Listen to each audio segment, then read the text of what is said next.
Hey, welcome to Optimize Your Body with Martin Silva, where we talk raw, uncut facts to truly help you optimize your body. Hey guys, before we get this podcast rolling, I would like to let you know that I have some slots available for my online coaching packages, whether your goal is just to get in shape or if you were looking to get on stage and compete, as a bikini model or physique athlete, bodybuilder. Please reach out and give me an email at admin@optimizeyourbody.com. So send an email to admin@optimizeyourbody.com. Also, to go get your free recipe ebooks and your free training plan, just head over to my current website, martin-silva.co.uk, martin-silva.co.uk, and all you have to do is enter your email address into the pop-up box to receive. Enjoy.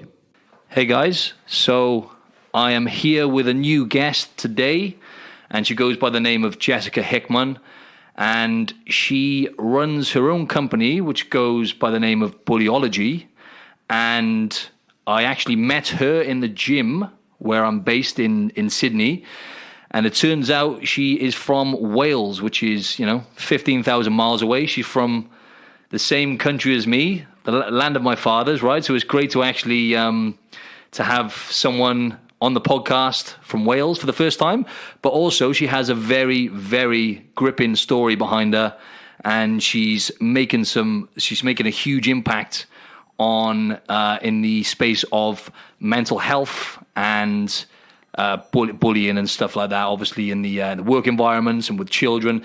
So anyway, how are you doing today, Jess? Hey, I'm really well. Thank you very much. Good. So can you just tell the listeners a little bit more about your story, please? Yeah, of course. So I'm from Wales, as you just mentioned. Came to Australia in 2013, like a lot of people from Wales. Young, ambitious backpacker. Damn right. Age 23. My background in the UK was youth work, so I've been running a lot of mental health and youth-based programs in the UK. At 23, I needed a career break, obviously. So look, I came for 3 months, and 6 years later, I'm still here. But during my time here, even though it's been one of the best experiences of my life, and Australia is home, it has also been one of the most challenging. And that was suffering 3.5 years worth of workplace bullying. So no one prepared me when I was younger and told me that when you step into the workplace, you may suffer extensive bullying. And as an adult, it's kind of a hard thing to admit that I did suffer bullying.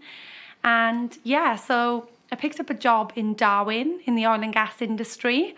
First day on the job, I was sat in induction. My position was HR. Brilliant opportunity. I went from being a backpacker to suddenly being in this high-paid job, company car, an apartment, working at a corporate before I was sent to Darwin. So, everything seemed perfect. But day one in that induction, the buzzword was suicide. And unfortunately, it was men in construction industry in Australia. There's a really high rate of suicide. That shocked my system, and I couldn't stop thinking about it. So I decided to make it my mission during my time on that project to really work on mental health programs. So I was going from strength to strength, winning lots of awards, being portrayed positively in the media for my culture programs, and more importantly, people were using the mental health program. But behind the scenes, I was suffering extensive workplace bullying. My HR manager didn't like the success or kind of the popularity that I was getting. So my life on the outside was perfect, but behind the scenes, I was really at my lowest point. Wow. Yeah, so I'd just like to ask you, delve a little bit deeper into that, because you mentioned about mental health being, it's pretty much an epidemic right now. And, it's rife, and I think the stats are pretty crazy. I think 1 in 2 people here in Australia will suffer from some form of, whether it's depression or anxiety or any mental health ailment at some point in their life. And I believe 1 in 5 people are currently struggling with this silent killer, I call it, so based on your experience, with what you experienced in Darwin, not without going too much into the bullying stuff just yet, but just from the projects you were working on, you said you observed that it was quite a problem, mental health, yeah? So what were the first kind of indicators for you? How did you start noticing that? Was it obvious, or was it something you started picking up on in other ways? Both, really. You know, on day one in the induction, we were told that, you know, mental health was rife in the industry, especially with men in construction. And that sparked an interest in me to kind of, as part of my role, really explore, you know, why aren't mental health concerns and issues reported in males? And in particular in the construction industry. The industry I was working in was a fly-in, fly-out industry. So in Australia, it's really common. People will fly 4 hours away and live on camps, a month on, a week off. And that's certainly what the workforce I was working with was doing. And that comes with a long stream of consequences, I guess. When you're living in a confined environment away from your family and friends for periods of time, not only are you doing high-risk work, trades, scaffoldings, welding, and obviously working in Darwin in crocodile country, you know, it's got extreme weather conditions. It's very hot and humid. There's 2 seasons, which is hot and really hot, hot and wet. So, you know, it was a really tough environment for anyone. And obviously when guys in particular are living in big camps, I think, and especially in like their confined, they call them dongas, which are small rooms, you know, small tiny rooms. It's probably as big as this studio we're in. You become lonely, and guys close off. Not only are you knocking off from your shift, you know, and there's only the kind of thing to do is alcohol. When you're on holidays or tour with the boys, it's boys clubs, men sit around and have sometimes too many beers. And, you know, that spirals where people are away from home. The communication was pretty poor. So on the flip side, and, you know, I do say men in particular in this because that was the majority of men I was working with. You know, the wife's at home with a partner, running the household, probably working a full-time job, looking after the kids. Relationships are strained. And obviously then when you go home from your month on the oil and gas plant, you know, sometimes dad is a stranger. And family life is disrupted. Not only does the mum or dad, you know, want to kind of say, hey, look, here's the kids, it's my time to take a break now, I've been running the house. And often the person that returns from that high intensive labour just wants to go to the pub or gamble or drink. So there was so many relationships that I seen fall apart. And, you know, me working on there 60 hours a week, 60, 70-hour weeks in this high environment, you know, high-risk environment, it is tough. And there was times when I was just really questioning my own mental health.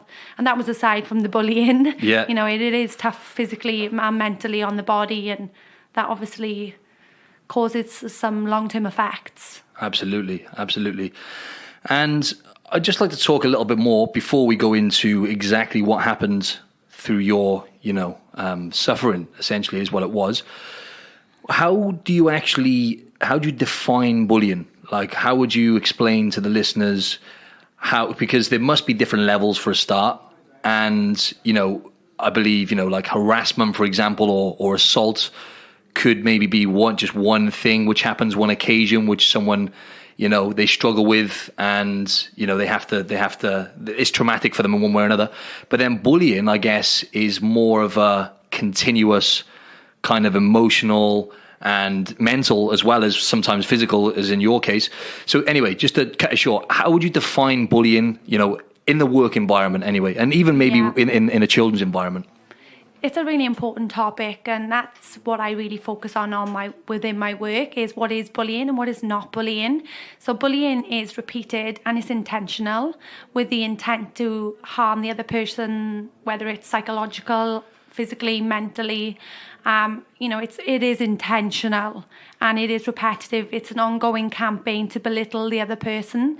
So if you do fall out with someone at work, or your neighbour, or kids fall out all the time, I think we're quick, especially parents, to jump on at the school or, you know, flip out that my kid is being bullied, or, you know, I'm being bullied, especially in the workplace. If you're being performance managed, for example, people often cry that they're being bullied. So it's important to know that, you know, people do fall out. And if it's once or twice, or you argue or disagree, because as humans we do that, that's not necessarily bullying. Bullying is repeated, intentional, and, you know, repetitive. It's continual. It's attacks ongoing all the time. Yeah, and I was just going to say on that note, with the actual bullying side of it, with kids, for example, yeah. So I remember when I was a kid, I was getting bullied at one point when I was really young, and then my stepdad at the time told me. My mum was always, tell the teachers and do it the right way kind of thing, and that wasn't working. So then my stepdad at the time, as guys, kind of the way guys want to solve it, he said just to hit the guy back. So I hit him back, and I got done. Then the teachers weren't happy that I hit someone, obviously, but it temporarily solved the situation. I didn't get bullied by the guy ever again anyway. But obviously, I know that's not the right way to go about it, right? So what I'm trying to get at is, as a parent, I know you're not a parent, but you've obviously spoken, dealt with a lot of this. As a parent, how would you think what's the best kind of methods do you think for them to use for their kid who is potentially getting bullied? Yeah, so it's going to be around education. It's about equipping youths with resilience and understanding coping mechanisms as well. So for me personally, I never expected the bullying to happen, so I wasn't equipped with it, and I wasn't able to even identify that I was being bullied even as an adult. And for parents, it's important to have them conversations from a young age to say, this is, if you are being bullied, this is what you need to do. And we do want them to tell a teacher, but often kids don't want to be called clec, as we call it in Wales, or grassing. Yep. But building that strong relationship with your child so they can trust you. And I think trust comes with not reacting or overreacting to the situation. You've told your parents, yeah, and obviously you've told your stepdad, and kids often are frightened to tell their parents because the stepdad or the dad, the mum, whoever can run around and knock on that door of that child. Yep. I remember when I was younger, and one of the boys in school kicked me down the stairs, just messing around, and my dad went round. I remember very clearly, I was awfully embarrassed. My dad went round there banging his dad's door, boys can't kick girls. Yeah. And I can remember, no one was messing with me after that. Yeah. But kids can be frightened of their parents reacting and also making the situation worse, especially in teenagers. They get really embarrassed. So look, you want to build that mutual trust and have a cool collective approach, not rush down the school, kind of collect the facts, ask your child, is it repeated? Is this ongoing?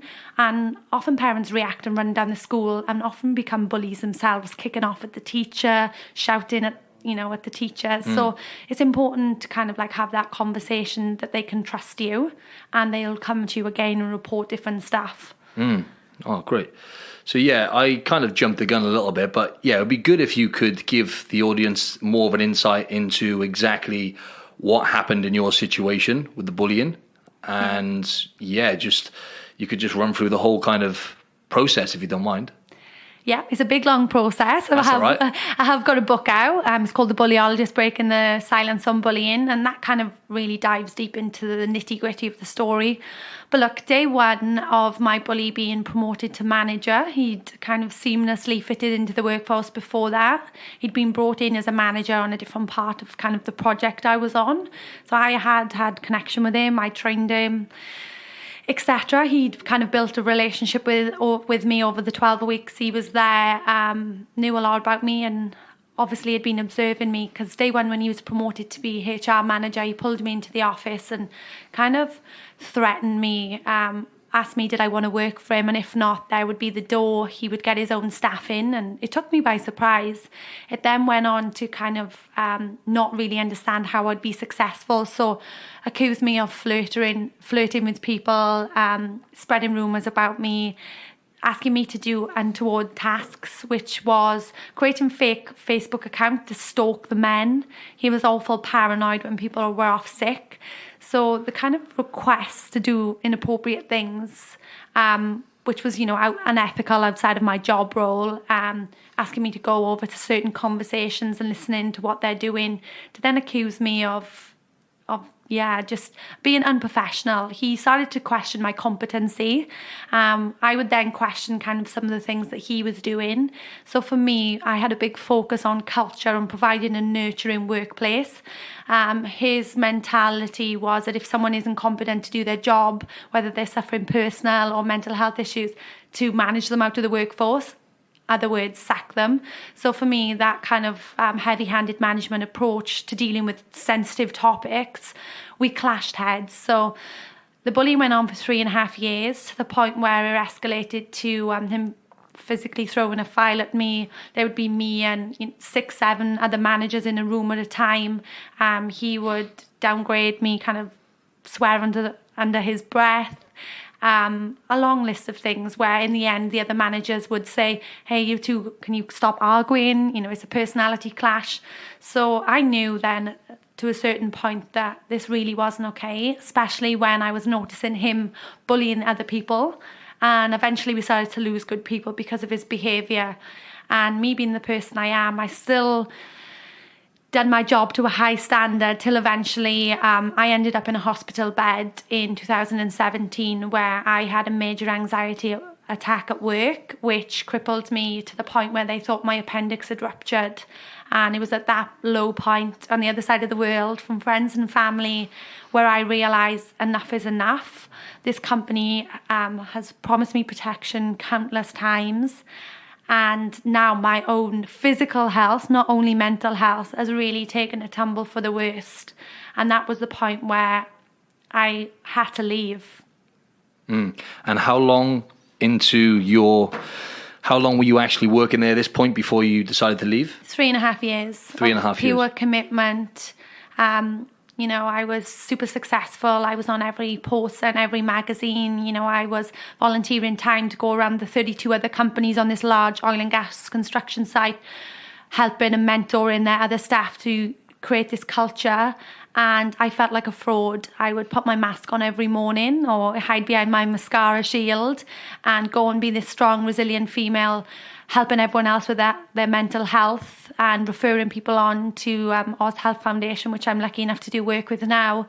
But, I was literally just felt like a fraud, and I'd take that mask off when I got home at night and I was just a quivering mess. Developed symptoms close to PTSD where I was having nightmares, and my bully not only threatened to obviously get me sacked, but I was on a visa, so I was frightened not only I would be pushed out of my company but pushed out of the country I'd built a home in, and also frightened that if I left, someone I cared about would end their life with no management support. So your role then, you were actually an advocate and you were actually helping people with some of the guys there and stuff with mental health issues. Yeah. And so run through what your main role was and just give us a little bit more info on like the people you were helping and stuff and how kind of commonplace was it for guys to come to you and stuff like that, if you don't mind. So when I first started as HR, I spent the first 6 months just building relationships. So when I mobilised for the project, I was in charge of recruiting. Every person that came through that project went through an induction run by me where I would kind of talk around mental health. I threw a few slides together. I really wanted to draw on my youth work background to bring kind of culture and relationship focus. And through my research in that first 6 months, it was confirmed that there was a stigma reported mental health to management and HR in particular. So I fought really hard to change my position title to culture coordinator, and that kind of took the stigma away. Same position, just doing the extra culture work. And we also then partnered with a lot of other organisations where we would bring people in and also raise a lot of money for Oz Health Foundation, who do a lot of work in suicide intervention and prevention. So what I did was I built relationship with the workforce so that they could trust me, and I also developed kind of strategies that the mental health wouldn't have to go through the supervisors and managers. They could use like a buzzword or call me there, and I could then refer them directly on to the mental health providers to provide that support. That took a lot of pressure off people, because men in particular don't want to talk about their relationship issues, or some of them had drug addiction, alcohol, which they were drug and alcohol tested at random. So people needed to have a confident person, like confidence in a person that could help them. And I did establish myself as that. I was known throughout the whole job site, and I was frequently called to speak at CEO conferences in oil and gas. And that's why it came as a shock to everyone when I eventually broke my silence. But it was also worked against me, because I was so frightened of kind of showing what was really happening to me, because I thought it could potentially break trust. I was able to be a high functioning person that suffered with mental health behind the scene. I didn't want to show vulnerability, and that eventually led to me laying in a hospital bed. If only I had so many relationships with mental health experts and the people on the project, no one's seen it come in. So that's why my message is super important, that people can still be high achievers, in the media, sports professionals, celebrities, but behind that kind of mask, you can just be a mess. Yeah, it's mind-blowing. Actually, I only found out recently that the leading cause of death, pretty much, if I've got this right, correct me if I'm wrong, is now suicide, pretty much in young adults. And also the leading cause of disability in young adults now. This is like a global thing now, especially in westernized countries, UK, US, and Australia. It's the leading disability now in adults, mental health, and that surpasses all, physical problems, diabetes, chronic illness. So it's on the rise. And as I said, it is an epidemic now, and there still is a lot of stigma attached to it, more so with men though, as you say. But that's not to say there's not stigma attached to women as well. But as I've talked about to the listeners before, I actually experienced my own issues with mental health problems as well when I was younger. This is probably going back like 7 or 8 years. Went on for a good year and a half. And I had depression, really. It started off as anxiety because it was like an obsessive thought pattern, which is actually more common than what I thought it was. It was they said it was like intrusive thoughts, and it was stemmed from potentially like a bereavement that I went through when I was younger. Who knows exactly how it came about? There's other pressures which could cause it, but I had that problem, and it was horrible. But thankfully, as I've said before on this podcast, I had my mum and my sister, who I'm really close with, and I actually talked about it. And I think that is so important to actually speak up, to actually talk to anyone about it, even if it's going for a coffee with someone, like whether it's a close mate or a family member, just one person, I think is so important. And that definitely helped me get through it. I was on the verge of taking antidepressants at one point, and I didn't end up doing it. I've kind of fought it off. I just thought it would be a bad idea to do it. And then luckily I had some CBT then as well. We'll talk a bit more about different behavioral methods and stuff soon, because I read that some of that in your book. But yeah, CBT really helped me as well, seeing a counselor and doing the cognitive behavioral therapy. And yeah, and then I got through it, and then I'm sure it made me stronger as a person afterwards. But most people are not fortunate enough to pull through it like that. And I just wanted to talk a bit more about your experience with depression and anxiety. And you said you were with that company for 3 years. At what point did the depression and anxiety kick in? I know you said you were hospitalized, but... Yeah. It's hard really for me to kind of put my finger on the exact time it happened, because I suppressed it for so long. And being the person I am, I was kind of like on this outside, this fun, bubbly party girl of the weekend. So for me, and only now I'm really conscious of looking back of how I managed that. Like on the weekend, I'd finish on a Saturday afternoon, and I would literally grab a glass of wine and then go out on a Saturday night, in Darwin. It's a pretty party scene. But I would always kind of use alcohol massively. And without knowing at the time that really what I was doing, just going out partying, drinking. And Sunday, I would dread Sunday morning, because not only was I hungover, it was the hangover anxiety of suffering another work week of that kind of abuse. And I used to work a month on, a week off, so I kind of would like fill my cup up on that week off, using kind of like meditation, mindfulness, and different strategies. For me, I think the anxiety for me really started to kick in when I knew it affected my relationships in my life. So I know that my parents would ask me, how's work going? And I would lie to them, because I didn't want to worry my parent. Even as an adult, my mum on the other side of the world and my dad, they would be stressed, worried, sick. And I felt like I was being a hard person to be around, because when you are going through some of that mental health, and stress, you kind of like project onto people as well. And I was living in a shared house, and you know, in my book you'll see that I said thank you to Sarah and Ryan, who are my housemates, and you know, I take my hat off to them because I was consistently either really happy because I was putting on a front, or being really average, you know, crying, talking about work. Like when you're consumed by so much hate and negativity, it kind of brings you completely down. And, you know, I spiraled to the point where I was what I call in fight or flight consistently. So I was all day, every day retracing my steps. I had a lot of physical symptoms, which were, at one point I had RSI, repetitive strain injury in my hand. Now I can pinpoint it was probably because of my extensive workload and stress. I was a regular at the medical centre on the job site where I'd have aches, pains, backache, neck pain. And at the time, I had no knowledge that the physical effects of bullying had really physically were just playing havoc with me, my gut health.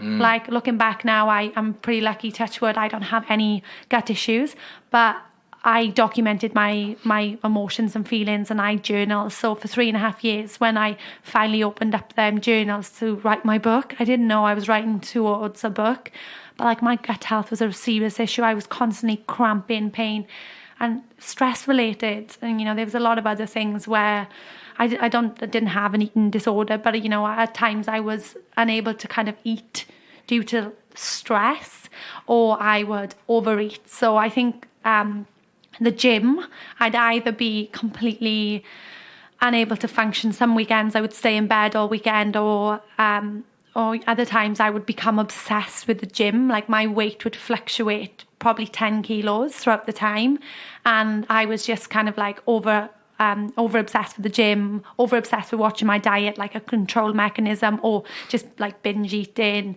not going to the gym, alcohol. So I went through different stages, and at some points the bullying was really unbearable, but then other times, you know, when he had a warning, I reported it 32 times, and 32 times it had mixed results, mainly failed promises, mainly warnings, small warnings here. He'd ease off me for a bit, you know, it would just be the nasty glaring stares, and to the point where, you know, even being in the same room as a person, I'm an energy healer now. That's one of the great things that I found throughout the bullying. I trained to be a Reiki energy healer, and now I know even being in that toxic work environment, like even being in this guy's company literally made my skin crawl, to the point where I would constantly be stressed, retracing, looking around me. And look, it's just, there's just so many different points where physical, mental health, just, I've got a long list of things that like happened to me, and, you know, the PTSD, the nightmares. Yep. You know, it sounds horrible, but, you know, my bully was not only bullying me all day long, he was like in my bed with me. Yeah. So, you know, I just couldn't get the image and the stress of not knowing whether I'd have a job and the visa the next day. And that was just real hard, and anxiety to the point where, you know, having a major anxiety attack. But sometimes I would feel it coming on, and I'd run to the toilet and I'd hide, and I'd try and take deep breaths, and I would think, I am going to die. Yeah, like full-blown panic attacks. Full-blown. And, you know, it was just, I think, that one where they put me in a hospital bed, but they thought my appendix had ruptured.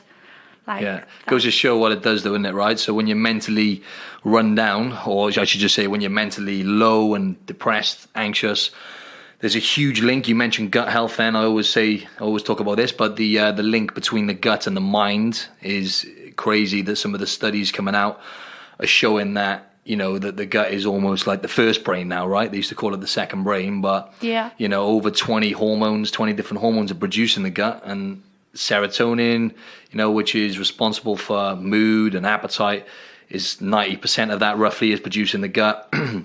So there's a huge link between gut health alone.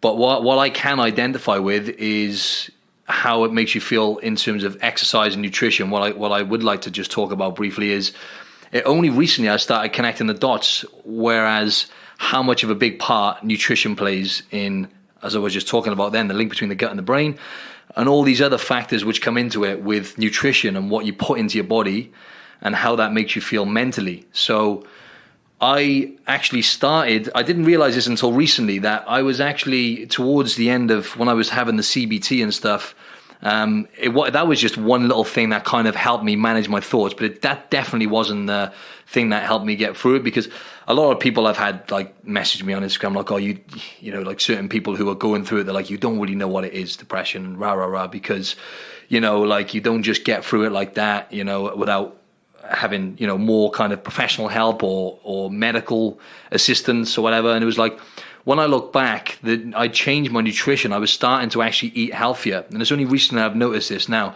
I used to eat a lot of dairy, a lot of processed foods, gluten. And when I cut dairy out, I used to get lots of chest infections. Now, when I was mentally struggling, I used to get ill all the time. I used to have like chest infections reoccurring all the time. And I used to really struggle with that. And I used to just be generally just run down, right? Because obviously your mind's working overtime all the time. And, you know, you're having all these negative thoughts, and obviously your brain is the governor, really, right? That controls everything else. So I was feeling really down with it. And then only when I look back now, I realized that I was actually starting to eat healthier. I was starting to eat more vegetables. I cut dairy out because someone said to me, you know, these problems you get with your chest, it could be dairy. And I laughed at them at first. And then when I started reducing it, that started improving a lot. And it was all kind of at the same time. So it was hard to say exactly what helped, but it just goes to show, I'm sure nutrition played a massive part in that. Some of the foods I eliminated and the vegetables, I was eating more vegetables and stuff like that. And I was really honing in more on that side of health, because I was always training. Even when I was low, training was a temporary fix for me. You know, it wasn't fixing me for good, obviously, but I'd feel great after training, obviously the endorphins. And with endorphins as well, just to explain to the listeners, endorphins is like a neurochemical in the brain. And recently I've found that actually it plays a big part in other neurochemicals as well, like dopamine, which is the excitable hormone, makes you feel great. You know, it's the pleasure hormone, they call it. And it actually helps release more dopamine. So the endorphins themselves do have a really positive effect on your mental state, but also it triggers off the release of all these other chemicals, all these other feel-good chemicals. So, you know, exercise and nutrition play a huge part in you optimizing your health, really. Also, you know, sleep as well. I don't know how I'd just like to talk a little bit more about that, how you were getting on. You said you were having nightmares and stuff.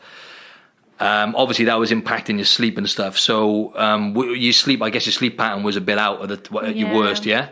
Well, yeah. So I was getting up at 3:30 a.m. in the morning. So I was going to the gym 4 till 5 every morning to get on the oil and gas before sunrise, which was an hour out of the main city I was staying at. So I wasn't a kind of intelligent to how important sleep is. Yeah. You know, at the time. And yeah, look, I was limited sleep. I was having restful, horrible night sleeps. I was running on empty fuel, trying to kind of over-exercise as well at every opportunity. And yeah, sleep is a massive thing. Like, I really prioritize that. You know, even though I jump on massive stages around the world and react and relive my experience day in, day out. And, you know, some days my phone will ring at night, as an example, and trigger me massively, because he used to ring me at night and question me. Wow. Yeah, so now, and, you know, if I'm dealing with a certain kind of client or customer that's a bit challenging, I need to sit back and say, you know, I'm okay. Because I can get this anxiety that can cripple me, and I do break out in a large rash all over my face as well, which is a direct result. So at night, I'm kind of really valuing like my downtime, because as you know, when you run your own business, you can't just clock off after the 9 till 5. You're constantly having emails, questions, and my sleep is affected by that. If I receive, you know, a call late at night or an email, I can, without even consciously doing it, like spiral. And it can affect my sleep. So I'm trying to kind of stay away from the technology, and that's a whole nother conversation at night. Sure. To try and really value my sleep time, and that's be mindful of a morning as well. I know we're laying in bed and the first thing we want to do is lean and grab our phone, check social media, which again puts us on a back foot, constantly comparing ourselves to other, and you know, that just really kind of like taking the first couple of hours of each morning to do my gratitude and morning meditation and mindfulness to set myself up for a day, that if life is going to throw something, or a challenging person is going to come into my life, which often happens, you know, as in the world of business, that I'm well equipped, so I kind of don't let the anxiety rule the day, you know. And a big thing I say to myself, and I have to go to the gym of a morning, and I'm sure you see me on the treadmill. Yep. I need to do my morning exercise, and that is for one thing, and I call it to control the bitch in the attic. Because if I don't exercise and move my body, which I think is a massive thing for releasing the stress and tension, if I don't exercise, I kind of always find that my day isn't as great. So either, yoga or anything of a morning, like that's my time, and I'm really productive that day once I've kind of just had that hit of feeling good each morning. Great, yeah, I call it the little bitch voice, right? Because that voice that kind of deters you away from doing the things which are going to make you feel good, right? Because we always make them out to be more challenging than they are, right? Getting up is the hardest thing, getting out of bed. And I'm glad you said that. You touched on some great points there.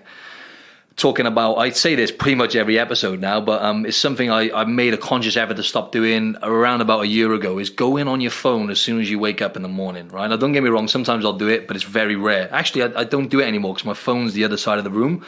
And we literally every episode, the last few episodes, we talk about this, but I really want to hammer it home, because getting up in the morning, going on your phone, whether you're going on, social media is probably the worst thing, as you said, because even if it's subconscious, right, people don't realize they're doing it. You're comparing yourself to other people, right? And social comparisons, again, that's another conversation, right? But it's been proven that over time that it does change the way your brain's wired. And, we're already insecure by nature anyway, humans, to do that sometimes can cement in those insecurities by comparing yourself to a world which isn't necessarily real. It's really not a real world, Instagram, right? But even if you're going on your phone to look at emails, it only takes, as you said, one trigger. It could take one trigger, and then boom, you're going to release those stress hormones, cortisol, whatever it is. And it, like you said, it put you on the back foot. And I'm glad you talked about gratitude. I'd like to talk a little bit more about that, because gratitude is the main thing. I get up in the morning, I do a few mobility moves, like literally 5-10 minutes, just some yoga moves. So, so I do like 5 minutes yoga moves. Sorry, I was smashing the table then, just for the listeners. I got to stop doing that. No, I just do a few little mobility moves, and I do my gratitude. So I'll just write down 10 things I'm grateful for. Meditation, I need to do more of. I dip in and out of that. And because I've done it the on and off now for a good few years, I'm by far an expert in that field. However, I do find it a really effective tool now, just to be able to focus on your breathing, just to sit there and just, obviously you're going to get thoughts coming in and out, especially when you first start doing it, but just to be persistent with that and actually just take deep breaths. It's one of the best tools, focusing on your breathing and breathology, whatever you want to call it, whether it's to help you go to sleep or to manage stress. It's something we take for granted, just like we do with sleep. We think sleep is just something that happens and you can just stay on your phone until just before you go to bed and just crash out and expect to have a perfect, great, good quality sleep. It doesn't work like that. And even if you don't feel like, if you feel like, I go to bed and I sleep great, I sleep straight through, I don't wake up, but it doesn't necessarily mean you're having a great sleep, because being on your phone until late is, you're keeping yourself in that stress state and you're not winding down enough. So talk to us anyway a little bit more about the gratitude you practice in the mornings. Just on the meditation as well. Also, I think as a society, we expect that we need to be in an lotus position to be doing meditation. Like for me personally, I really find value in my walk to the gym. It's a 10-minute walk to the gym each morning, and that's my walk in meditation, where I'm not touching technology. I'm really becoming grounded in the day, in the present moment, and that is my meditation. And the gratitude is each morning after the gym. We're very lucky that the gym is on the beach. So walk to the gym, morning meditation, which is walking meditation, work out of the gym, feel great, and then I just sit on the beach, Coogee Beach, and just list 10 things I'm really grateful for, and 10 things I'm grateful for that haven't even begun yet. So I really started this where I was envisioning myself in the future, which was probably around now. And, I was an author of a book, which at that time I thought I could never author a book. The bitch in the attic where you think you can't do something. Imagining myself on big stages around the world, which I have been. Imagine just really sharing my story with people. And I'm grateful that my business has the opportunity to help people. I'm really grateful if I can impact one person's life today, even with a smile. That will change a life. So it doesn't have to be big things that you're grateful for. It can be, I'm grateful I woke up this morning, because some people don't wake up each day. I'm grateful for my health. I think we don't value our health enough, even if we have got a couple of complications. I'm grateful for what I have right now, and how can I use what I've got to help others. And I think like the contribution is a big part of gratitude as well. Seeing, what skills or what can I give to someone else, because giving is living. So, absolutely. I couldn't agree more with that. And with the meditation stuff as well, you said walking meditation. Yeah. So I'm glad you touched upon that as well, talking about how simple meditation really is. Don't get me wrong, I'm not saying it's easy and simple are different, but it's simple if you can just practice a minute or two of, like you said, it doesn't even have to be sitting there zen, focusing on your breathing. It can just be walking, right? It can just be walking and just not going on your phone and just taking in nature, maybe, yeah? Yeah, look, walking's a massive one. And I think this is a key thing for connecting with family members and partner, spouse, friends. For me personally, I love doing the Bondi to Coogee walk, but not everyone can do that. But I really take that time out to connect with my fiance and like, how are you? What's going on in work? Because at the end of the day, we ask our friends and peers, like, how are you? Are you okay? And we always say, yeah, good. But like, how are you really? And I think like when we get out in nature or just go for a walk away from technology, like they are prime opportunities.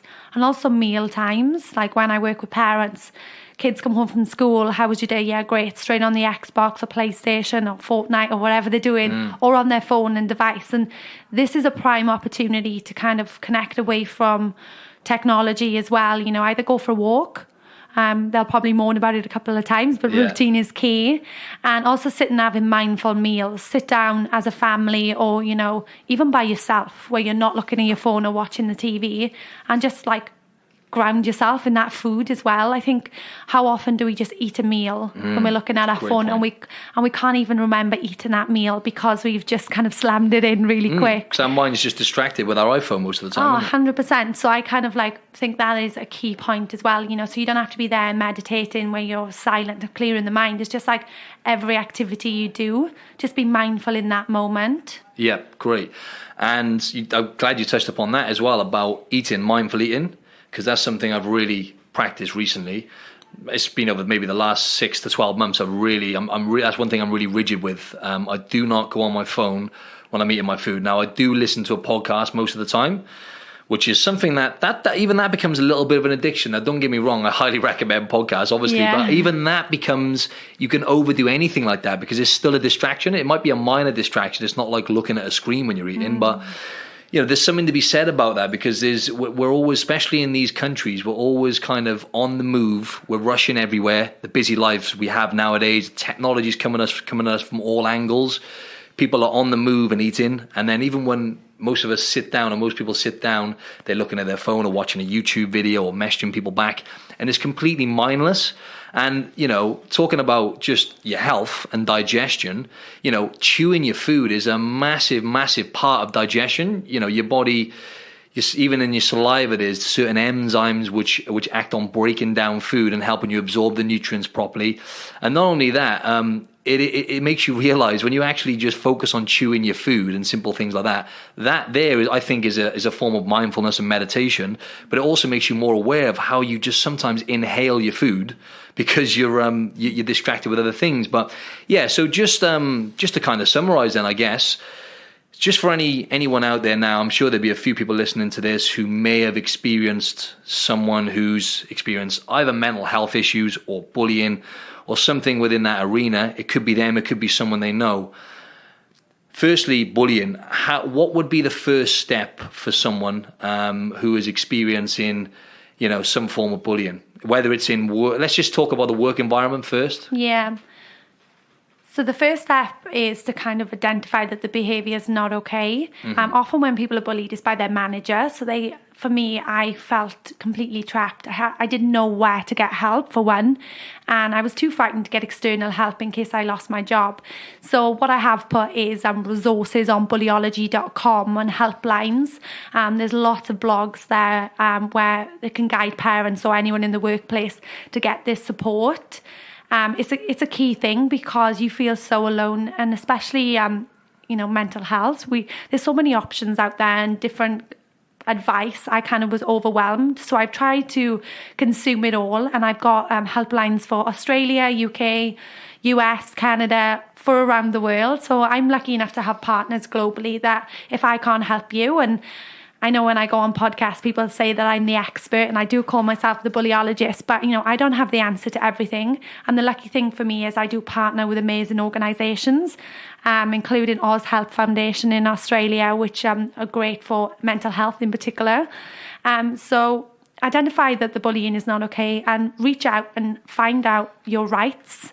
It's important to have a look at the workplace policies and procedures, because, workplaces can have policies and procedures, but unless they implement and act upon them, they literally are a piece of paper. So look, once you've done that, you just really need to find out the process for reporting bullying. And please don't be alarmed if your bullying claim goes absolutely nowhere, because HR professionals are not going to like me saying this, but ideally the HR professionals do work for the company and the organisation, so they'll do everything in their power to kind of protect the organisation. And that was a hard pill for me to swallow, I guess, because I reported it, and I know my HR manager was my bullying, but people come to me and say all the time, I reported it to HR, and sometimes they unfortunately do lose their job. But you need to find out where to get help, and don't just stay in an organisation and end up in a hospital bed like me. If the bullying isn't stopping, you're not getting the help you need. Your mental and physical health needs to be your top priority, and you need to get out of there, because some organisations just don't want to deal with the big elephant in the room. And you can fight a long, hard battle, and a lot of people that I deal with have got PTSD to the point where they're unable, and they're so traumatised they can't return to the workforce. So it's there's a lot of resources out there, and I think great. I've put them onto my website and for parents as well. I'll add that into the show notes anyway. That's great advice and great guidance for people. On the flip side, that's what I wanted to ask you. I wanted to ask you about, obviously we live in a world nowadays as well, on the flip side of that, where a lot of people are much more sensitive. People are more sensitive than ever nowadays as well, right? On the contrary, if you like, right? So also, people kind of entitlement as well. How do you, because there's got to be somewhere where you draw the line, because you must get at the same time people who milk it a bit, so to speak, right? So they kind of play on it and they make a big deal out of it. So, I mean, I don't mean to be thing about this, because I know a lot of people have, and like yourself, and I'm not disrespecting that, but you must get sometimes people who kind of, they're being too sensitive, or, they're perceiving things a certain way. You know what I mean? So how do you draw the line is what I meant to ask you. And that's why it's a big conversation to really disclose what isn't bullying. So I work with big organisations, and I equip their managers with the intelligence to understand early intervention of knocking it on the head when it isn't bullying. I've been manager in 5 positions where there are employees that will milk the system in particular, and it's having the skills and knowledge how to quash them conversations and kind of provide the coaching they need. And it's a big topic for parents as well. You need to build resilient youths. So if they do have an argument with a friend, it's not bullying. You understand how to overcome that and how to go through life's ups and downs. And I think in the workplace as well, it's important to provide that education around resilience, I guess. But yeah, it is a big topic, and people often say to me, were you being bullied? For me personally, it was passed off as a personality clash, to a point where I thought, was I overreacting? And that's where people often feel as well that they could be perceived like they're overreacting.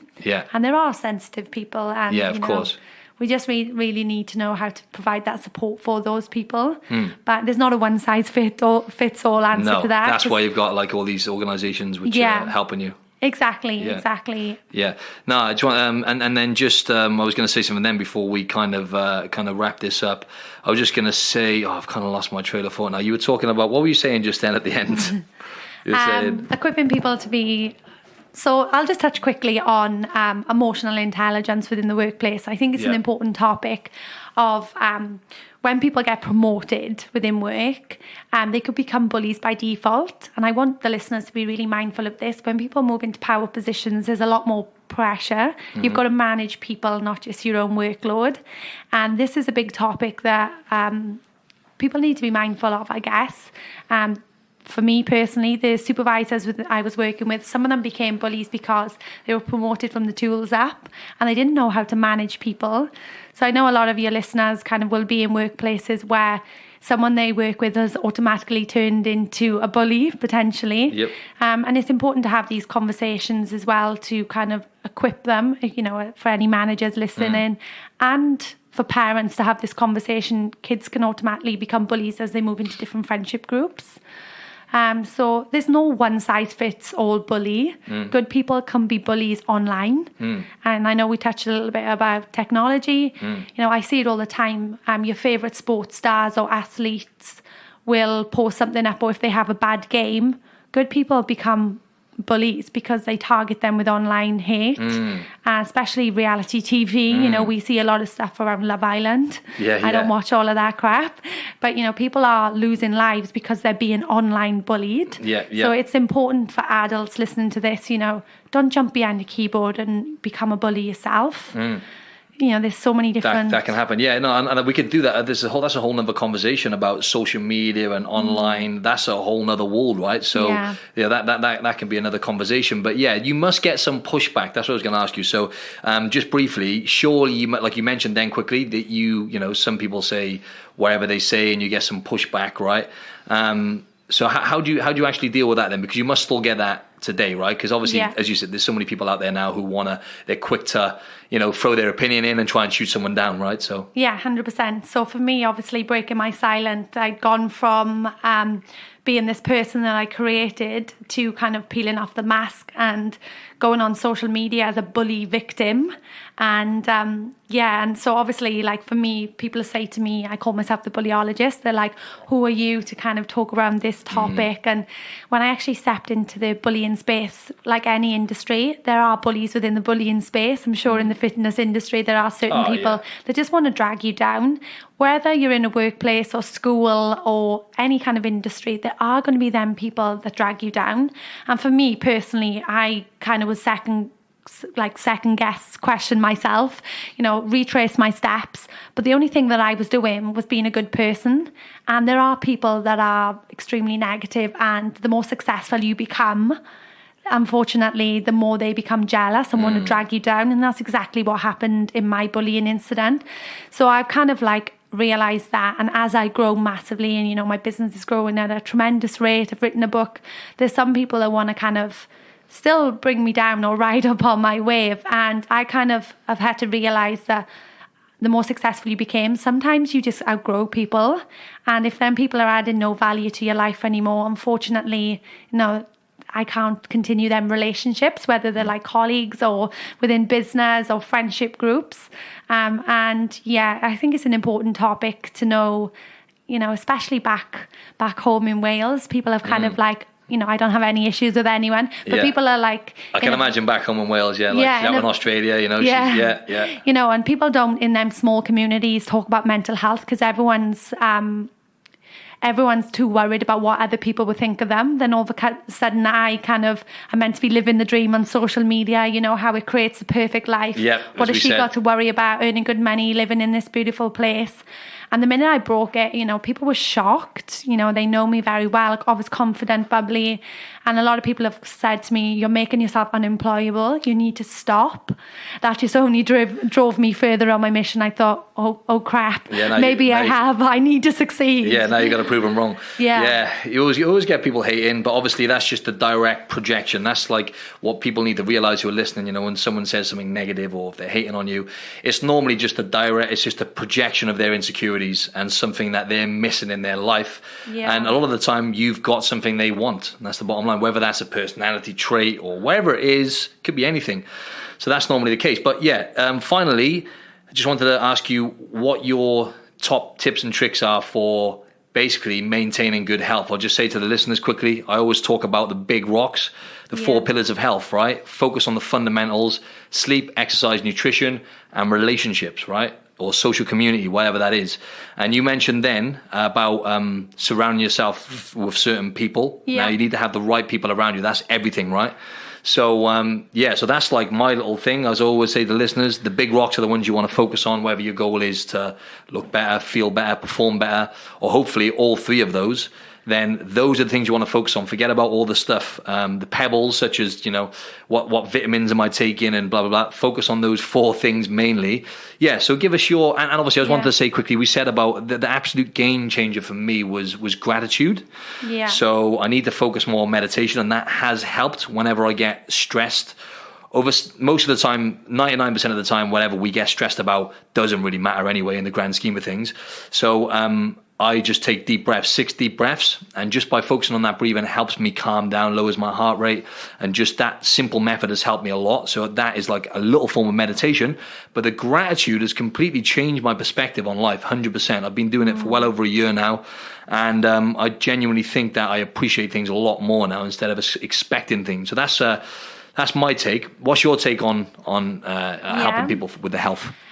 So probably the top things that I need to do daily to maintain my mind, body and spirit, I guess, is move my body 100%, get up, go for a walk, go to the gym, kind of really just shake my body. It's massive, and yoga is a big part of my life, where before I just wasn't very flexible and didn't enjoy it. So like anything, repetition is the mother of all skill, I guess. So absolutely, whatever the saying is. No. So just practice it, and even going to the gym. Before, it was a massive chore for me, and you just have to find something that you enjoy. So yeah, obviously the gym, and I know you like that. Let me ask you about that real quick. So you said that. How did you start enjoying it? Is that because now you have a different perception on things now, and you're doing it to take care of yourself rather than just, whereas before you were doing it early in the morning when you were in your stress state and you were doing it, why were you doing it then firstly? Was that just to feel better mentally? Yeah, look, for me, I kind of have to work out in the morning, and I think I kind of detach for the outcome. And this is only something I've been doing. You always look at Instagram models and want to be perfect. And, if I wasn't the best in the gym or whatever, you just put so much pressure on yourself. The minute I kind of detach from the outcome, if I get up and I don't want to go to the gym because I'm tired, I just go for a walk, or just literally be grateful for waking up and moving my body. I kind of some days I'll just walk to the city and back, and still exercise, isn't it? So walking and getting outside is if we think key. We're not and yoga I didn't see as an exercise before, and I was if I'm not sweating, I'm not working hard enough. That's complete rubbish, And let me just say on that note, right, I can guarantee you 95% minimum of the people listening to this need to do more yoga, right? Because most of us hate doing it, right? Like you said then, I found it really challenging. I do it occasionally, but more so I focus on those kind of movements. I do it in my own time now, yoga, mobility stuff. But going to a yoga class maybe once a week, right? Most people need to do that, because you're teaching your body the opposite of everything we experience. Most things we experience day to day is stress related, and it's always, go. Yoga teaches your body the opposite. It teaches your body to relax in your nervous system. So it sends the signal that you need, right? Because it's an art now to relax. So I just wanted to say to the listeners, you probably need to do more of that. And look, yin yoga is my preferred one, which is more stretch yoga. You're in the positions kind of stretching. And my partner, when I asked him to come to yoga first, he was like, oh no, not for me. But now it's a massive part. He goes to yoga once a week, does his stretching. He reckons he lifts better. So so I think it's an important point to do. So yoga, as much I can do that a week, even once a week is just great. I do it on a Monday morning at the beach. Oh, great. There's a free group there if anyone's in country. Really? Monday morning, 6:15 up on the hill. Really? Yeah. Okay. So we go there and do that yoga each. So if anyone wants to come to that, just drop me. Great way to start the week. Yeah, and look, and doing that yoga practice, we kind of have a word for the week, and I do that whatever I'm doing. And each morning I wake up, and as part of my gratitude, I say what is my word for today? And it can even be gratitude, calm, clarity, forgiveness. Forgiveness is a big thing for me, because I couldn't go forward in what I'm doing with still the hate in my heart, even though this person inflicted so much pain on me.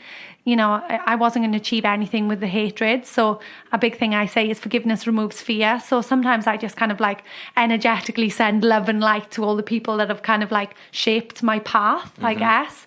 And also networking. That's a big part of my everyday survival, I guess.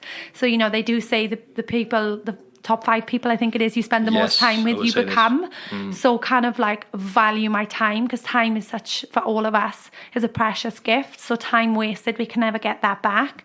So I really kind of like push myself into the social circles, and whether it's holistic healing, or I always like look on Facebook and meetup.com for like free events. Sometimes like completely random stuff I've never even heard of, but I push myself into uncomfortable kind of zones to kind of like learn and grow as a person. And they can be like forms of meditation or business events or various different things. Like no one told me how to build a business. I kind of naturally fell into it. So every day I'm kind of learning, and podcasts have been a massive part of that. And I make sure that I read. By read, I mean listen to audiobook or podcast at least 30 minutes a day, because readers are leaders. And they can be on random topics. Like before, I would never think to pick up a podcast and listen on fitness, because I always like, the gym. But now I'm learning about, I've listened to your podcast, like such interesting things about the body. And all of a sudden I'm kind of like listening to business ones on sleep, artificial lighting, all of them things. And I'm like, whoa, why are we not taught this at school? And also financial freedom as well, like how to build an online business.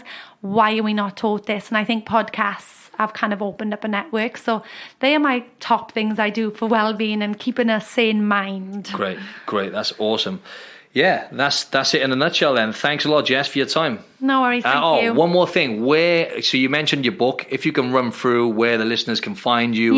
Yeah. Okay, so bulliology.com. On Twitter, Bullyology. On Instagram, Bullyology. Facebook, YouTube. If you want to connect with me on LinkedIn, that's where I kind of do my real business-focused articles as well. And I'm also launching my own podcast, which is called The Bullyologist. So great. If your listeners can jump over and check that out also. Awesome. So feel free to reach out with any questions. I'm sure we're going to do another podcast together. I'd like to get you on mine and really hone in on how fitness can improve our mental health as well.